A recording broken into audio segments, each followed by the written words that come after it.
Assalamualaikum dan salam sejahtera. Nama saya Muhammad Hilman bin Muhammad Insyamuddin dari kelas DEE 5B, nombor metrik 03 DEE 18F1109. Penyelia saya Puan Zainatul Azira binti Ismail. Hari ini saya akan bentangkan tentang projek 2, iaitu pH Board Monitoring. The water quality monitoring is very important nowadays, as there are various resources available but still no progress. In most cases, the water get contaminated due to different reasons, and one of the major reasons is industrial waste. This need to be stopped somewhere. To cure this real-time monitoring of water quality should be done. So the pH board monitoring is used to identify water quality. The interface sensor are placed on board and the real-time data can be obtained. Pada era ini, kualiti air sangatlah tidak terjaga. Kita masih banyak sumber yang boleh diperoleh di dasar laut ataupun dari hidupan-hidupan laut, tetapi masih tiada perkembangan kerana terjejasnya kualiti air pada masa ini. Terdapat banyak punca berlakunya pencemaran air, tetapi punca yang utama ialah dari banyaknya sisa buangan dari kilang-kilang yang tak bertanggungjawab. Jadi masalah ini mestilah dihentikan segera. Jadi pH board monitoring ini dicipta dan digunakan untuk mengenal pasti dan mengambil data berkaitan kualiti air. Identify the problem. Water quality refer to physical, chemical and biological characteristic of water, and it is measure of the condition of water relative to any human and aquatic life. A particular problem with measuring the condition of water quality at aquatic life is the requirement of collecting a large number of samples. To handle this problem, we focus on the practical use of two different portable and low-cost approaches for continuous monitoring of water quality. Merujuk kepada kualiti air, iaitu physical, chemical dan juga biological yang berkaitan dengan air. Jadi masalah utama bagi mengenal pasti kualiti air adalah memerlukan kutipan sejumlah sampel yang banyak. Jadi bagi menyelesaikan masalah ini, kami menumpukan kegunaan secara praktikal dari dua pendekatan yang berbeza, iaitu kegunaan secara mudah alih dan kegunaan yang memerlukan kos yang rendah. Objektif: first, to measure the pH water and temperature water.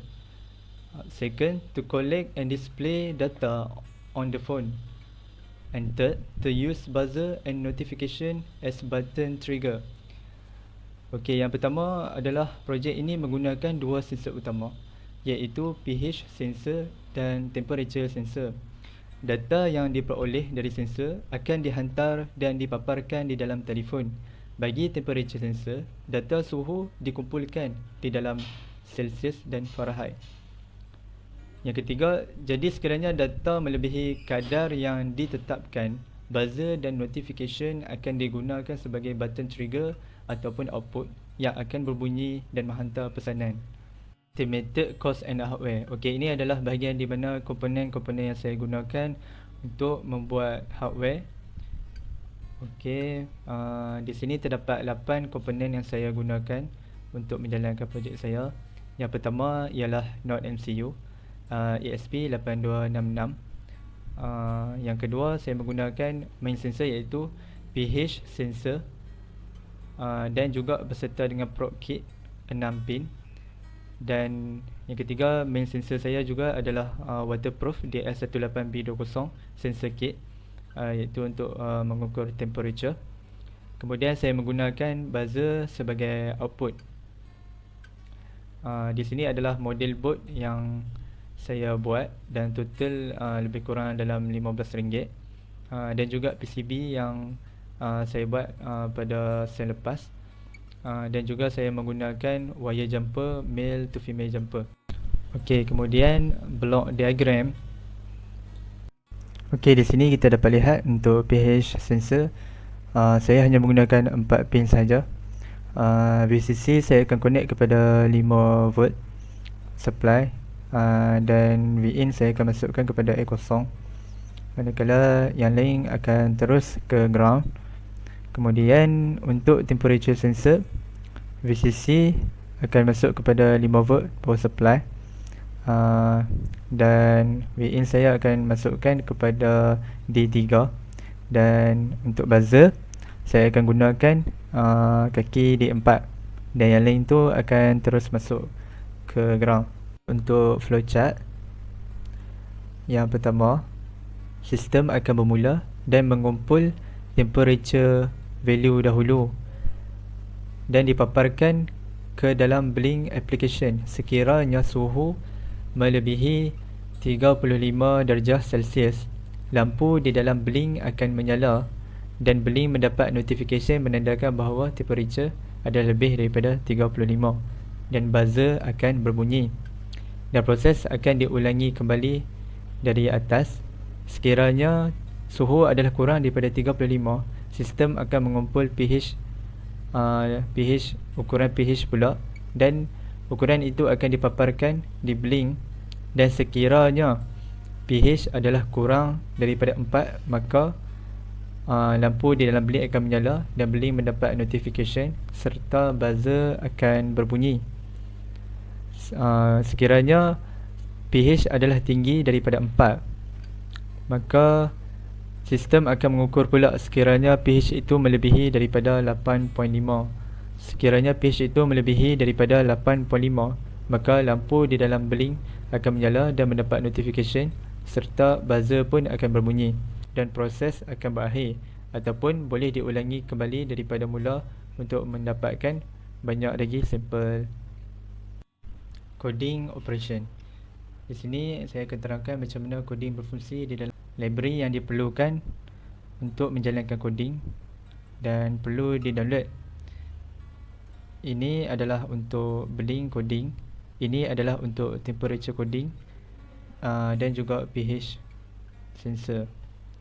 Ini merupakan security code yang diperlukan untuk menjalankan coding dan untuk menghubungkan ESP8266 kepada phone dengan melalui hotspot. Okey. V1 dan V0 merupakan komponen yang saya pakai. Contohnya LED untuk pH sensor dan juga LED untuk temperature sensor. Okey, seterusnya di sini adalah untuk coding pH sensor. pH sensor saya meletakkan kepada kaki A0. Kemudian yang di bawah ni merupakan coding untuk pH sensor variable. Kemudian untuk yang tiga ini wajib diperlukan untuk menggunakan Blink. Yang di bawah ini adalah data yang diperoleh setiap 1 second. Okey, yang ini merupakan temperature sensor punya coding. Kemudian di sini adalah coding ini akan ambil sampel 10 value, kemudian dia akan average. Ini adalah coding untuk pH lah. Coding yang selebihnya pH. Kemudian di sini merupakan calculation untuk coding pH. Ini calculation untuk coding pH. Dan ini adalah coding yang terakhir lah sebagai penutupan untuk semua coding. Result and discussion. Jadi dengan segala data yang telah dikumpulkan, ia menunjukkan bahawa pH board monitoring dapat membantu kita meningkatkan dan mengekalkan kadar kualiti air yang bersih pada masa yang akan datang dan dapat memelihara hidupan air agar tidak terjejas dengan air yang tidak bersih. Kehidupan air yang terbaik adalah bergantung kepada ikan yang baik. Sekiranya air berada dalam keadaan yang tidak bersih, maka ia dapat memberi kesan kepada tumbuhan dan kesihatan ikan. Bagi ikan ternakan di dalam kolam, pH air yang sesuai adalah di antara 6.5 hingga 8.5. Kebanyakan ikan mati pada pH air kurang daripada 4.5 atau lebih daripada 10. Manakala pada pH kurang dari 6.5 atau tinggi dari 8.5 dapat dilihat keadaan ikan yang mula merudum. Jadi untuk jadual ini adalah untuk semester 4. Jadual semester 4 untuk projek 1. Kemudian untuk SEM ini ada 11 minggu. Jadi jumlah keseluruhan yang saya guna untuk SEM ni dah lebih kurang dalam 100 lebih lah, ataupun dalam dekat-dekat 200 untuk segala barang yang saya beli untuk hardware dan untuk model membuat board saya. Finally, for conclusion and proposal. For conclusion, this system is more economical, and only by replacing the corresponding sensor and changing the relevant software program, the system can be used to monitor all the water quality parameter. As the water parameter reading our display in the web page, it can be monitored from anywhere, and immediate action can be taken when water contamination is detected. In future plan, the sensor can be placed in Swarmboard. So, untuk conclusion, pada kesimpulannya, sistem ini adalah lebih menjimatkan dengan hanya menggunakan beberapa sensor asas dan menukar program dengan lebih relevan, dapat mengumpul data dan boleh dilihat di kaca skrin telefon atau mana-mana monitor berbanding dengan pH parameter sendiri, dan boleh mendapat maklumat data dan dilihat di mana sahaja kita berada. Untuk cadangan yang ke depan pada sistem ini boleh digunakan kepada board yang lebih baik seperti RC board. Berbanding dengan board yang saya gunakan sekarang ni hanyalah board model rekaan saja untuk memberi ia terapung saja, tidak dapat untuk gerak ke mana-mana. Bagi mendapatkan lebih banyak sampel air lah di mana-mana sudut atau kolam atau tempat lain. Okey, ini adalah demo tentang projek saya, pH board monitoring. Di sini adalah board yang saya gunakan sebagai model untuk meletakkan circuit bagi projek ini. Setiap label telah dilekatkan seperti buzzer, ESP, PCB dan juga tajuk board yang saya letakkan sebagai tanda kepada projek ini. Di sini saya menyediakan 3 jenis air. Air yang pertama adalah acid, air yang kedua ialah alkali, dan yang ketiga adalah air yang bersuhu panas. Okey. Sini kita dapat lihat saya meletakkan 2 ekor ikan bagi skop pada projek saya, iaitu untuk mengukur pH dan temperature bagi keadaan ikan di dalam air. Dan di sini di dalam blink tertunjuk bahawa pH yang digalakkan oleh ikan adalah antara atas 4.5 dan bawah 8.5. Itu adalah pH yang terbaik bagi ikan. Manakala bagi temperature yang sesuai ataupun suhu yang sesuai untuk ikan adalah di antara atas 20 dan kurang daripada 35 darjah Celsius. Okey, bagi keadaan ikan yang sekarang ni, mereka berada di dalam pH air yang baik dan juga suhu air yang baik. Jadi di dalam blink ini saya menyediakan 3 bacaan. Yang pertama adalah pH sensor. Yang kedua adalah bacaan untuk temperature sensor bagi Celsius. Manakala yang ketiga adalah bacaan sensor untuk Fahrenheit. Kemudian saya menyediakan 2 LED bagi tanda untuk mengesan notification sekiranya pH value itu tinggi ataupun rendah, ataupun keadaan suhu itu terlalu tinggi. Di sini saya akan cuba menguji keadaan air yang asid ataupun alkali, dan juga keadaan air yang bersuhu tinggi, bagi menampakkan bahawa blink ini berjalan. Okey, yang pertama saya akan cuba untuk meletakkan pH sensor di dalam air yang berasid.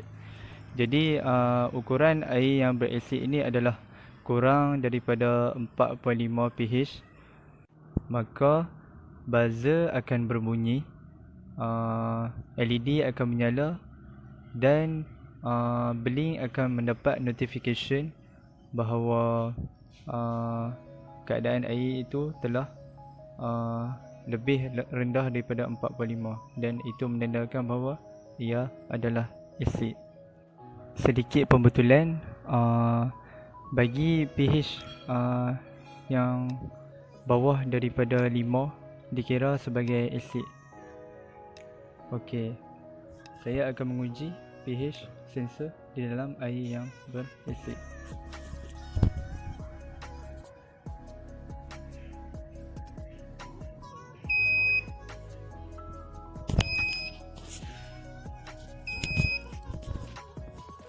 Di sini kita dapat lihat bahawa pH kurang daripada 5 dan ia menandakan bahawa air ini asid.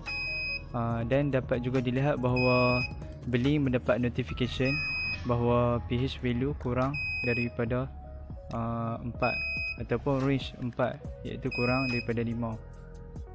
Okey, kemudian saya akan menguji untuk air yang beralkali.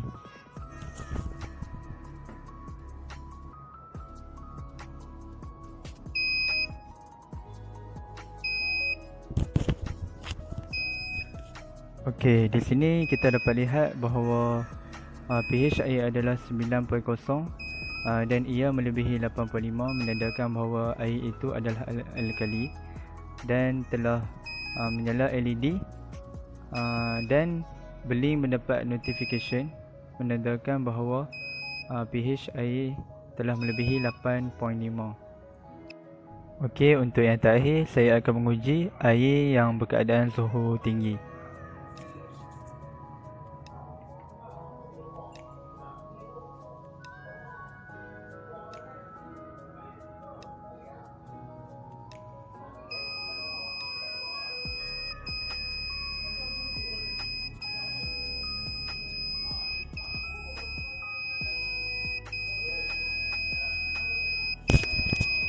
Okey, di sini kita dapat lihat bahawa keadaan air melebihi 35 darjah Celsius, menandakan bahawa air itu adalah bersuhu tinggi. Okey, itu saja daripada saya berkaitan dengan pH board monitoring yang mengukur pH air dan juga temperature air. Sekian, terima kasih. Okey, itu saja daripada saya berkaitan dengan pH board monitoring. Sekian, terima kasih.